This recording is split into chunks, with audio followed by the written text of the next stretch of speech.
네. 두 번째 저희가 이제 할 거는 이제 묵상의 순서와 방법입니다.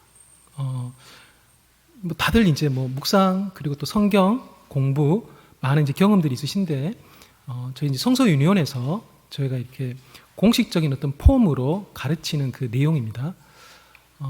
먼저 그 시편 57편 7절인데요. 보시면 다윗의 시편인데 하나님이여 내 마음이 확정되었고 내 마음이 확정되었사오니 내가 노래하고 내가 찬송하리이다 그럽니다. 그래서 다윗이 시편 57편에서 노래하는데 마음이 확정되었다, 마음이 확정되었다는 것을 반복적으로 이야기합니다. 지금 이제 두 번째 하는 시간은 묵상의 순서와 방법인데요. 근데 왜 저 시편 57편을 보여주는 걸까요? 네, 묵상의 순서와 방법의 이 스킬이 아니라 결국 마음 먹는 거, 그게 결국 묵상을 좌우하더라라는 겁니다. 시편 57편은 표제에 보니까요, 다윗이 사울을 피하여 굴에 있던 때라고 얘기합니다. 쫓길 때입니다. 쫓기면서 그 좁은 그 굴 속에 갇혀 있을 때인데, 그러다 보니까 재앙, 비방, 창, 화살, 칼, 그물, 웅덩이 같은 단어들이 너무 지극히 당연합니다. 자, 그런데요, 아까 보셨던 그 57편 7절처럼 다윗이 마음을 확정하고 마음을 또 확정해 버립니다. 그러니까 언어가 바뀝니다. 만민, 문나라, 하늘, 궁창, 온 세계입니다. 이게 말이 안 되는 거죠. 그 좁은 굴 속에 지금 사울을 피해서 언제 죽을지 모르는 그 운명에 있는 그 한 남자의 입에서 나올 수 있는 단어가 아닙니다. 지금 내 앞가림도 바쁜데 지금 선교, 전도, 요 맥락입니다. 결국 이제 마음을 어떻게 먹느냐가 좁은 굴에서도 온 세계를 바라볼 수 있는 그 사람으로 만들어주더라라는 것이죠. 옛날에 쓰던 이런 포스터에 보면요, 다 먹었다 방심 말고 남은 밥도 떼어 먹자라는, 네. 예전에 참 먹고 살기 힘든 시절이었다 보니까 저도 초등학생 때 그 도시락 검사 받았던 기억이 납니다. 밥 다 먹었는지. 또 집에서도 부모님들이 밥 덜 남기면 안 된다 이렇게 많이 혼내고 그러셨던 기억이 있습니다. 그러다 보니까 그런 시절을 살았다 보니까요, 지금 보시는 이 사진은 성서윤회원이 한국에서 생긴 지는 50년 됐습니다. 전 세계적으로는 150년인데 50년 되었을 때 첫 번째 성서윤회원 수련회 때 사진입니다. 아침을 잡수셨습니까? 그래서 먹는 게 너무 중요했던 문제다 보니까 먹는 거랑 영적인 것, 영적인 것을 또 먹는 것으로 연결시킬 수밖에 없었던 그런 시대였던 것이죠. 제가 지금 성도님들하고 이렇게 묵상 이렇게 합니다라는 이 시간을 갖는 것은요, 바로 우리도 다 먹었다 방심하지 말고 그 말씀 속에서 남은 밥도 없는지 잘 떼어 먹는 방법, 그걸 지금 다룬다라고 이해하시면 될 것 같습니다. 매성경 그 쓰시는 분들 딱 펼치시면 이제 매성경 저렇게 이제 구성되어져 있습니다. 그럼 이 매성경을 어떻게 쓸 건가라는 그 맥락인데요. 지금 보시는 요 그림은 묵상의 순서를 소개해 주는 내용인데, 이건 제 개인적인 게 아니라 저희 성서윤회원이 같이 공유하고 있는 내용입니다. 첫 번째는 이제 준비고, 두 번째는 기도고, 세 번째는 읽기고, 네 번째는 묵상이고, 다섯 번째는 기도고, 여섯 번째는 살기입니다. 그래서 준비하고 기도한다, 멈추는 거죠. 스탑하는 겁니다. 그리고 말씀을 읽고 그 말씀을 묵상한다, 그 말씀 안에 머무는 겁니다. 근데 그러면 안 되고 그 다음 우리가 살아가야 됩니다. 말씀에 집중하게 해주십시오. 또는 요즘 무슨 고민이 있거나 기도해야 될 무슨 제목이 있을 때, 그 가운데 하나님 음성을 듣고 싶을 때, 하나님 그 문제, 그 상황 속에 하나님 음성을 기다려요. 도와주세요. 이 한마디면 아주 족한 것이죠. 지난달에도 제가 겪었는데요. 특히 이제 청소년들하고 청년들하고 할 때마다 제가 참 신기하다라고 많이 겪는 일입니다. 이거 이제 지금 보시는 건 청소년 매일성경인데요. 청소년 매일성경 가지고 제가 아이들하고 이제 실습할 때, 지난 2월 달에도 현장에서 수련회 하는 교회가 있어가지고 그 중고등부 수련회 애들 한 20명 와 있던 그 교회인데요. 그 애들하고 제가 이제 같이 경험했던 건데, 애들하고 이제 이렇게 묵상 순서, 묵상 뭔지 가르치고 난 다음에 애들하고 이제 실습을 했습니다. 실습하면서 얘들아, 자, 여기 이제 왼쪽 위에다가 너희 묵상하기 전에 기도문을 하나 써봐라. 말씀 읽기 전에. 했더니 어느 한 아이가 하나님 말씀에 집중하게 해주세요. 딱 썼던 거예요. 뭐 가장 보편적으로 또 잘 썼던 기도지만 생각이 듭니다. 그래서 이제 아이들이 이렇게 쭉 썼습니다. 쓰고 난 다음에 이제 성경 읽고 하나님 어떤 분이신지 또 우리에게 무엇을 바라시는지 찾고 같이 소그룹별로 나누고 그랬습니다.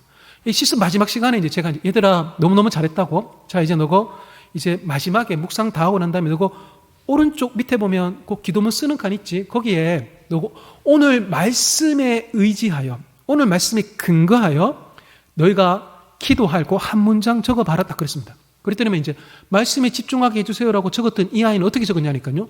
말씀에 집중하는 하루가 되게 해주세요. 딱 적었던 거예요. 근데 제가 이제 그걸 보면서 깜짝 놀랐던 거죠. 야, 너 대단하다. 너 오늘 본문 너 읽기 전에도 너 기도한 게 말씀에 집중하게 해주셨는데, 너 오늘 본문을 너 묵상하고 나눔하고 하나님 어떤 분인지 우리에게 원하시는 게 뭔지 다 이거 답하고 난 다음에 본문에 근거하여서 네가 한 기도가 말씀에 집중한 하루 되게 해주셔서 야, 이거 너무 살 떨린다 막 그랬거든요. 그러니까 묵상 전에 기도한다가 요식행위가 아니라요, 정말 신비하게도 말씀 펼치기 전에 하나님 주시는 마음이 뭔지, 나로 하여금 무엇을 기도하게 하시는지를 곰곰이 들으시고 그 마음 가지고 성경을 쭉 읽을 때 묵상 전에 기도하게 하셨던 것들을 묵상 이후에 또다시 기도하게 하시는 것들을 보게 됩니다. 묵상 전에 나의 바람이 끝났던 것이 아니라 묵상 이후에 그 주셨던 그 마음이 하나님의 마음이었다는 것들을 다시금 확인케 되신 일들이 너무너무 많습니다. 그래서 묵상할 때 빨리 해야지 그렇게 하시지 마시고 잠잠히 한 1분이라도 오늘 이 묵상 앞에 내가 어떤 마음으로 어떤 부탁을 하나님 앞에 써야 될지를 생각하시면서 그렇게 성경책을 열어보시는 것 권해드리고 싶습니다. 자, 이렇게 잘 시간과 장소를 준비하시고 또한 기도하시면서 하나님 주시는 마음으로 지금 이렇게 잘 준비되셨다면 이제 성경을 읽는 겁니다. 잘하시는 대학교입니다. 네. 셜대입니다. 셜대. 네. 대구에 어느 교회 담임 목사님이신데요, 서울대 물리학과 나오셨습니다. 굉장한 학벌입니다. 이분이 그 고등학교 때 모의고사를 치면 성적표가 딱 오는데 반성적, 학교 성적, 그 과목의 대구 성적, 그 시험 같이 모의고사 친 사람들 전국 성적이 쫙 나옵니다. 근데 이분이 이제 그 수학 모의고사 치면은 이제 수학은 늘 대구 1등인 거예요. 수학을 너무 좋아했고 잘했고, 그러니 이제 서울대 물리학과를 가신 거죠. 아유, 우리 담임 목사님이 서울대 물리학과다는 거 성도님들 다 아십니다. 그리고 우리 담임 목사님이 고등학교 때 수학을 너무 잘해서 대구 수학 1등. 그 성도님들이 너무 잘하십니다. 그러다 보니까 이분이 이제 설교 중에 한 번씩 예하로 고등학교 때 공부한 거 이렇게 예하로 얘기하실 때가 있거든요. 그때 성도님들이 귀를 쫑긋 여십니다. 이게 웬 꿀팁인가 싶어가지고 귀를 쫑긋 여십니다. 근데 제가 이제 그 30대 때 제가 저 교회를 제가 몇 년 다닌 적이 있는데, 그때 이제 목사님이 설교하시다가 이제 이 꿀팁을 이렇게 방출하셨습니다. 성도님들, 제가 그 수학을 잘하긴 잘했는데 제가 천재라서 수학을 잘한 게 아니라고, 자기가 수학 잘했던 그 비법이 있다고. 뭐지 싶어서 귀를 쫑긋 하면서 들었는데요, 하시는 말이 뭐냐니까, 저 이제 수학의 정석 예전에 저거 저희 참 많이 풀었던데요, 수학 정석에 이렇게 문제를 딱 풀 때 어떤 문제가 있으면 그걸 딱 푸신답니다. 조금 난이도 있는 문제. 그럼 이렇게 푸는구나, 이제 그 문제 해결한 거죠. 이런 공식으로 이렇게 풀면 되겠구나. 근데 그러고 나서 다른 문제로 안 넘어갑니다.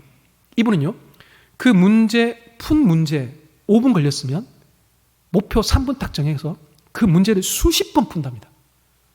그래서요, 머리로 수학을 한 게 아니라 손으로 수학을 했대요. 반복하여 손으로 익혀 머리가 아니라 손이 반응하게끔 만들었다면서. 그래서 부모님들 수학도 엉덩이로 합니다. 수학도 결국 반복이다 딱 그러는데 저 얘기하신 게 잊혀지지가 않습니다. 지금 보시는 이 그림은 구약성경 11개에 나오는 그 아람의 군대 장관 나만과 관련된 이야기입니다. 나만이 문둥병을 얻었는데, 나병을 얻었는데, 근데 이제 엘리사를 찾아가면 된다 해가지고 엘리사를 찾아왔는데 엘리사가 만나주지도 않고 요단 강물에 7번 씻으면 된다 그럽니다. 돌아가려고 그랬는데 부하들이 말려서 한번 해보자 해가지고 씻었는데 몸이 깨끗이 낫습니다. 7번이라는 단순한 반복. 그리고요, 이 사람은 지금 루터입니다. 종교개혁의 문을 연 사람인데요, 루터가 이렇게 말을 합니다.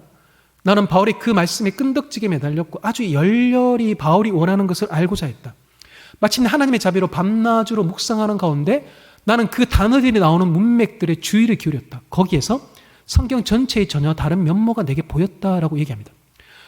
종교개혁의 문을 연 루터가 메어 달렸던 본문이 로마서인데요, 그가 그 로마서를 어떻게 눈이 열렸는가, 로마서에 바로 밤낮으로 반복한 겁니다. 읽고 또 읽었던 겁니다. 곱씹고 되뇌이고 또다시 읊조리며 읊조리는 그 반복하여 읽는 것, 그게 루터로 하여금 말씀을 깨닫게 하고 종교개혁의 문을 열게끔 만들었던 것이죠. 지금 저희는 세 번째 단계 읽기에 대해서 하고 있는데요, 읽을 때 저희가 이렇게 건면해 드립니다.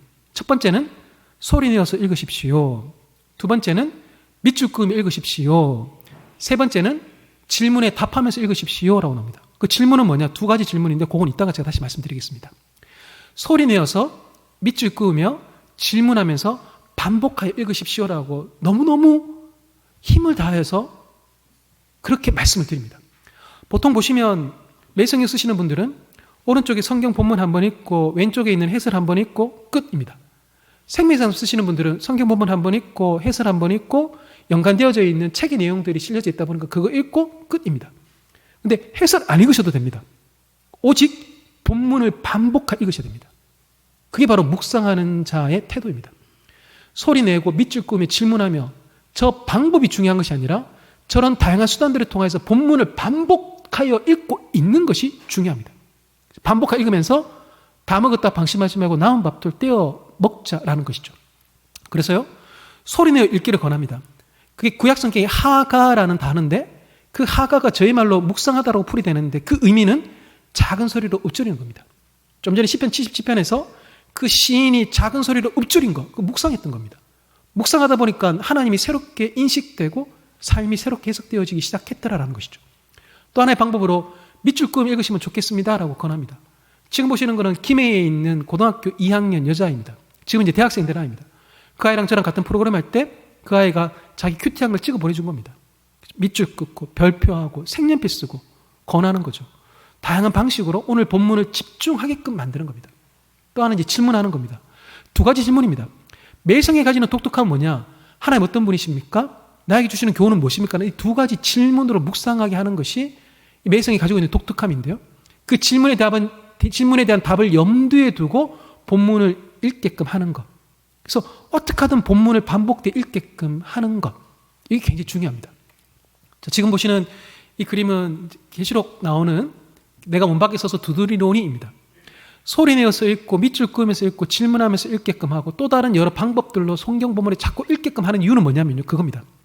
하나님께서 오늘 이 말씀을 통하여 묵상하는 나에게 똑똑똑 하는 그 구절, 그 단어, 그 장면이 무엇인지를 내가 발견하기 위함입니다. 묵상할 때에, 그리고 묵상한 것을 같이 나눔할 때에 한 가지 딱 기억하셔야 되겠습니다. 바로 이겁니다. 똑똑똑입니다.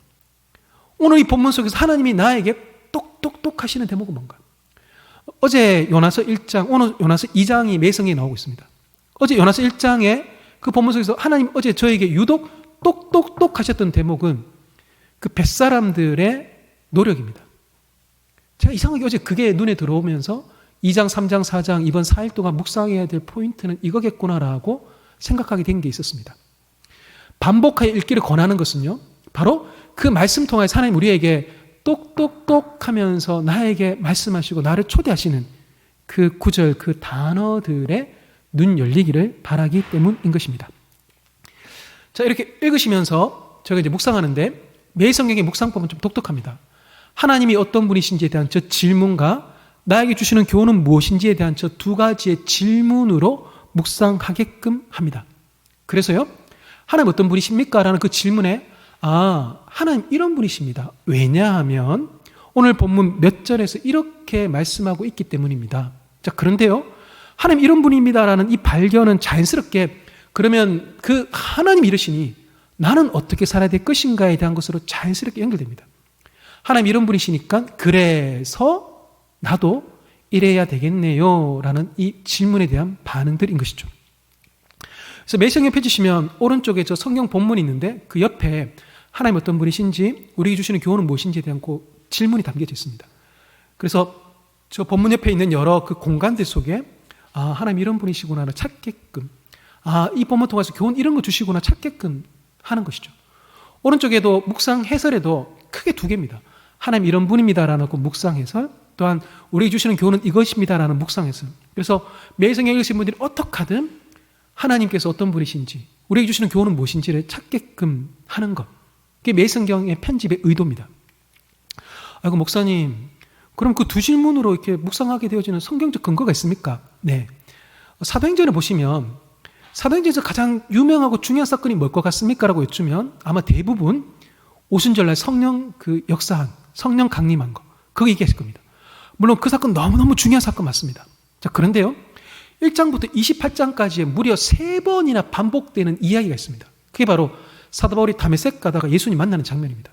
첫 번째는 직접 겪었던 사건이고, 나머지 2번은 사도 바울이 다른 곳에서 내가 어떻게 예수를 만났는지에 대해서 간증하면서 나오는 그 장면들입니다.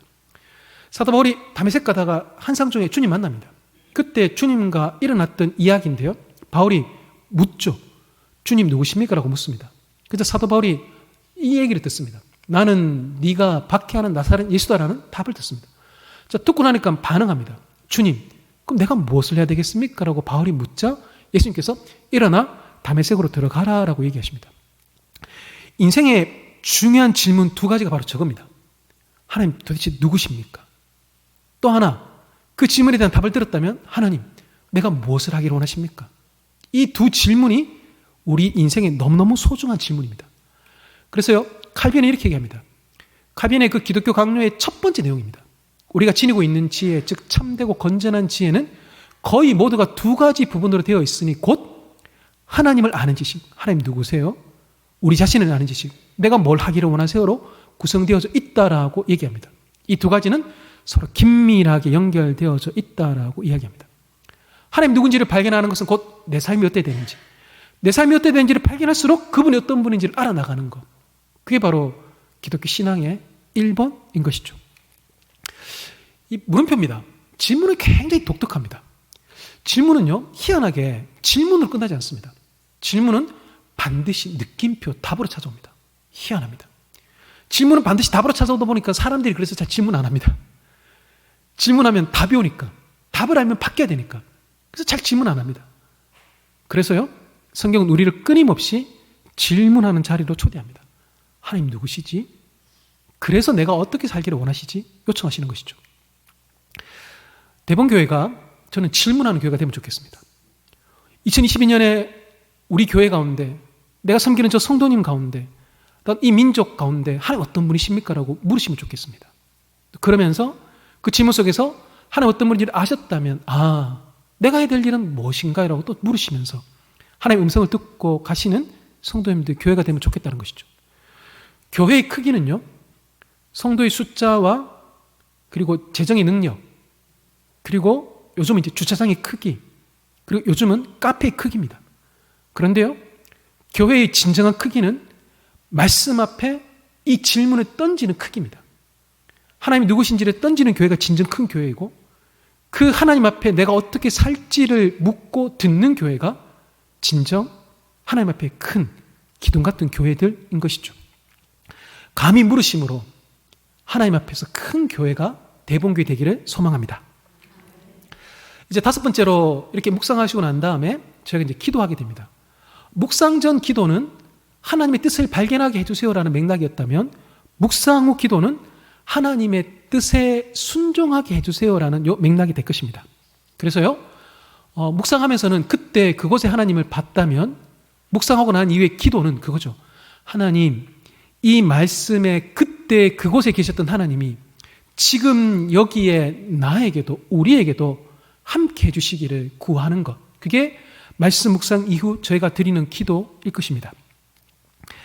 주기도문에 보면 뜻이 하늘에서 이룬 것 같이 땅에서도 이루어지이다라고 저렇게 기도합니다. 바로 저거죠. 묵상 후 기도하는 것은 하나의 요식행위가 아닙니다.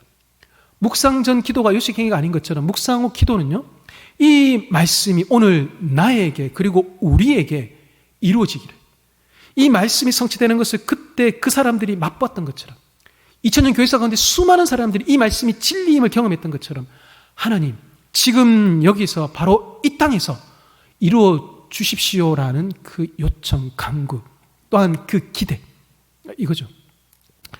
성도님들, 그 성령 충만에 대해서 어떻게 정의하십니까? 성령 충만에 대해서 제가 가장 최근에 들었던 가장 강렬한 정의는 뭐냐니까요, 설레임이 회복되는 겁니다. 성령이 충만해졌다는 것은 내 지극한 일상 가운데 다시금 설레임이 회복되는 겁니다. 그 남편을 향하여서, 그 자녀를 향하여서, 수십 년 동안 만났던 그 내 옆에 있는 성도님들 향하여서, 20년째 지금 직장 생활하면서 내가 날마다 겪는 그 일상 가운데서 다시금 설레임이 회복되는 것.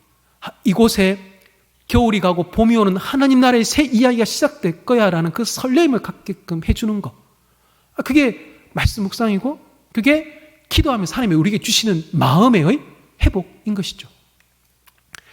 묵상 이후에 기도한다라는 건요, 바로 주어를 바꾼다라는 의미입니다. 베드로가 누가복음 5장에서 밤이 새도록 수고했을 때 잡은 것이 없습니다라고 이야기합니다. 이게 베드로의 상황입니다.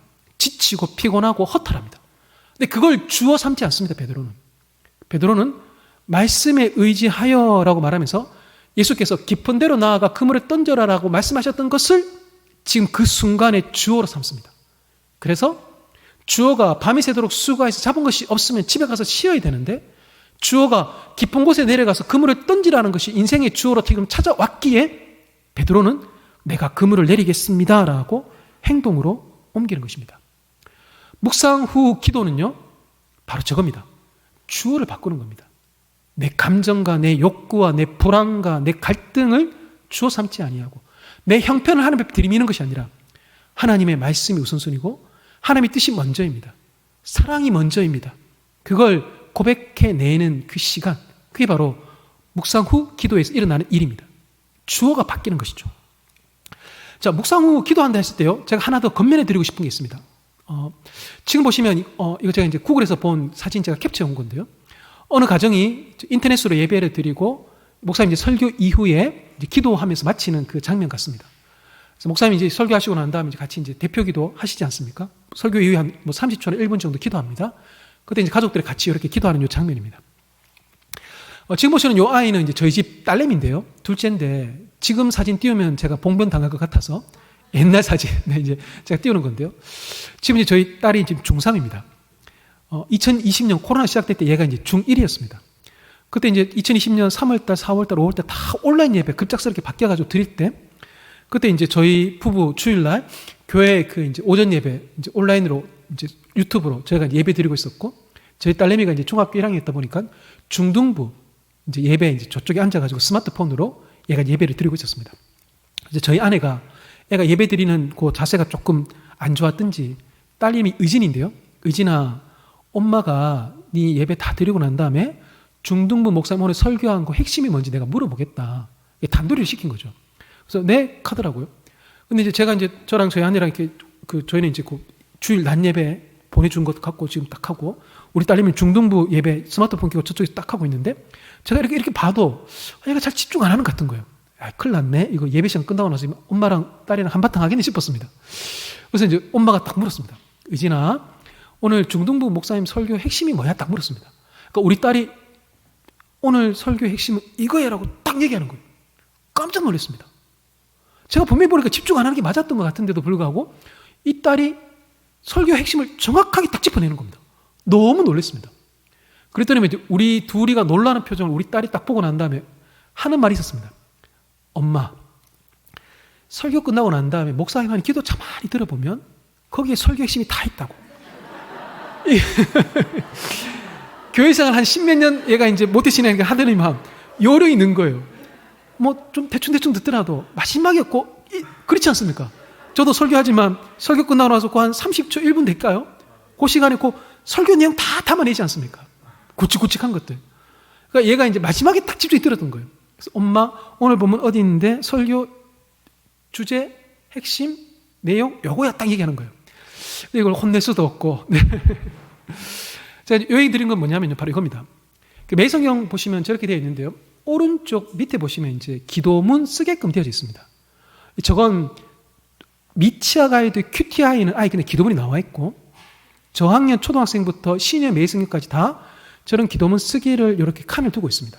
자, 저기에 만약에 어떤 성도님께서 본문에 묵상하시고 난 다음에 하나님, 저의 삶을 점검하며 말씀의 빛 가운데 행하겠습니다라는 저 한 문장을 쓰신다고 한다면요, 저 한 문장은 에이, 묵상하고 난 다음에 사람들이 한 30분 기도해야지, 아닙니다.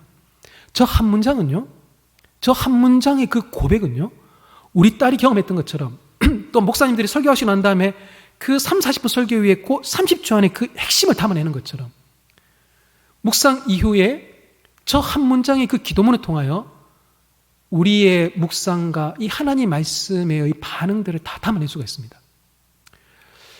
저런 한 줄 묵상 기도문뿐만 아니라 오늘 본문을 묵상하고 난 다음에 내가 제목을 달아보거나 아니면 오늘 본문의 묵상의 키워드 한 단어를 뽑거나 아니면 오늘 성경 본문을 내가 한 문장으로 내가 성경 본문을 요약해 보거나 저렇게 하나로 요약하는 일들을 담아내시는 것, 저게 우리를 하여금 기억하게 만듭니다. 그리고 기억하게 만들고 저 한 단어 한 문장의 저 메모가 우리의 아주 중요한 영적 일기가 됩니다. 그리고 실제로 나중에 묵상 이후에 나는 모임을 같이 하실 때요, 오늘 내가 본문의 키워드는 이거더라, 내 오늘 한 문장 이렇게 내가 기도했다, 저것만 가지고도 풍성한 나눔을 하실 수 있습니다.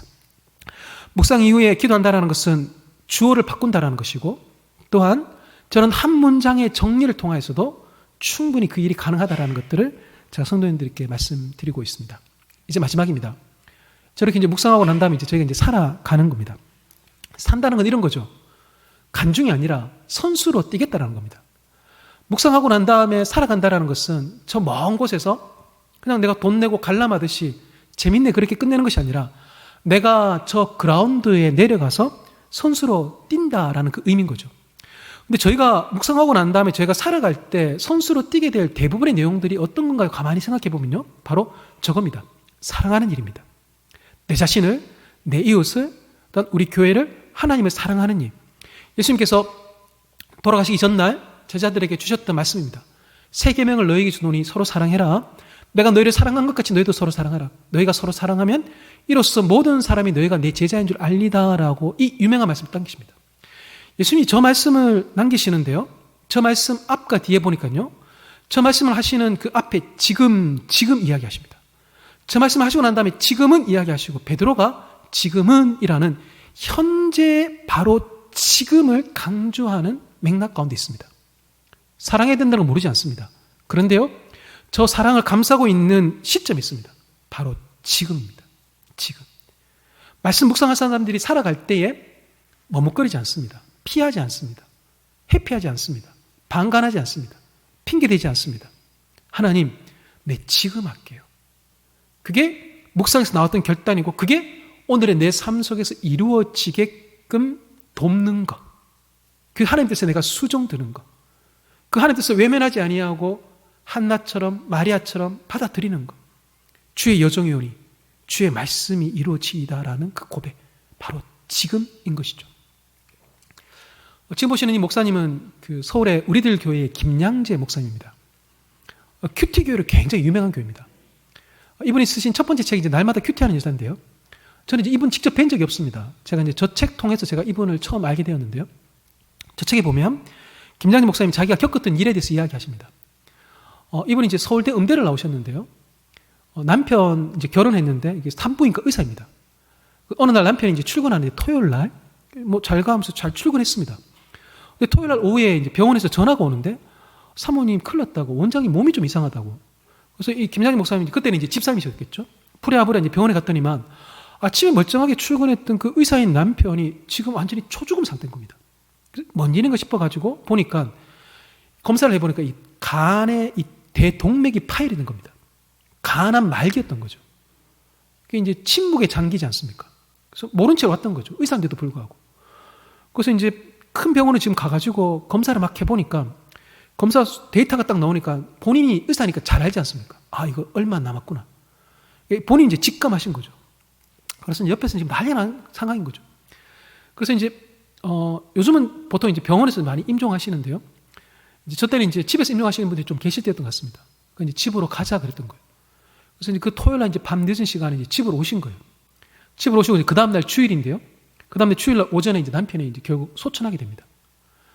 그래서 김양재 목사님은 하루 상간에 어마어마한 일을 겪었던 겁니다. 멀쩡하게 출근했던 그 의사인 남편이 다음 날 이제 죽음으로, 시신으로 지금 방에 내 옆에 있는 상황을 지금 겪고 계신 거죠. 좀 어마어마한 충격적인 상황입니다. 진짜 하나님을 향해서 원망할 수밖에 없는 그 상황이거든요. 근데 이제 저 책을 보면 이제 김양재 목사님이 그 순간 뭘 하셨는지가 나오는데요, 그때 김양재 목사님 남편이 이제 죽으셨고 남편 시신이 있고 그 옆에서 지금 슬픔을 안고 있는데 번뜩 생각이 나더래요. 아, 오늘 내가 매일 성경으로 내가 묵상을 나누는 딱 나옵니다. 제가 일부러 매일 성경 끼우는 게 아닌데 그분 저 책에 매일 성경 나와 있습니다. 매일 성경으로 내가 묵상 안 했냐면서 매일 성경을 펼치십니다. 펼치시는데 그 매일 성경 본문이 에스겔서 18장입니다. 에스겔서 18장이 무슨 내용이 나오냐니까요. 하나님은 공평하시다라는 내용이 나옵니다. 하나님 어떻게 내한테 이럴 수 있어요? 어떻게 우리 남편한테 이럴 수 있어요? 라고 원망할 그 순간인데, 근데 말씀을 펼쳤더니만 하나님은 공평하시다라는 그 본문이 그날 매일 성경 본문이었던 겁니다. 그러면서 김단일 목사님 그 본문을 묵상하시면서 남편 시신 옆에서 묵상하면서 탁 무릎 꿇습니다. 하나님 맞습니다. 하나님 공평하십니다. 그러면서 그 이후에 저분의 삶이 바뀝니다. 묵상 사역자로 삶을 살게 되고 이후에 목회자로 서울의 우리들 교회로서 큐티교회로 굉장히 유명한 교회로 수많은 사람들의 삶을 섬기게 됩니다. 저 책에 보면요. 부제로 날마다 말씀으로 우리 삶이 해석되는 것에 대해서 언급합니다. 그래서 저 책 부제에 보시면 날마다 내 인생이 해석되는 말씀 묵상의 힘 이렇게 되어 있습니다. 말씀이 결국 내 인생을 해석하게 만들죠. 저의 인생도 그랬지만 김장재 목사님도 동일하게 남편의 죽음이라는 믿을 수 없는 그 순간에서도 하나님이 말씀하십니다라고 길을 열게끔 만드는 것. 그래서요. 말씀 따로 내 삶 따로가 아니라 말씀과 더불어 함께 죽음의 골짜기를 지난다 하더라도 그 말씀의 인도하심이 옳습니다라는 것. 그게 우리가 매일의 삶 속에서 하나님 말씀 붙잡고 해야 될 일인 것입니다. 산다라는 것은 바로 지금입니다. 내일이 아니라 언젠가가 아니라 지금 내가 접하고 있는 그 불편한 그 진실과 그 사건들과 그 관계들 속에서 그 서울의 권사님이 하시는 것처럼 하나님이 진정 공평하시고 하나님이 진정 옳으시고 내 모든 것들이 있음에도 불구하고 하나님이 주어이십니다라는 그 고백으로 내 삶을 오늘도 살아가는 것. 그게 묵상하는 자가 살아가는 삶의 모습이고 삶의 기쁨입니다. 성도님 어떠십니까? 혹시 2022년 보내시면서 혹시 좀 왼쪽 같으십니까?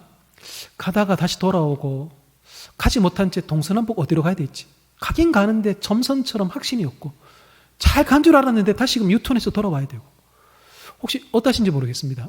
아니면 오른쪽에 있는 그림처럼 2022년 어디로 가야 될지를 분명히 알아. 내 삶 속에서 하나님께서 주의 말씀으로 그 등불로 빛으로 비춰주시는 바가 있다 보니 그 소망 안고 한 걸음 한 걸음. 왼쪽은요. 수많은 것들이 주어가 되어지는 인생입니다. 오른쪽은요.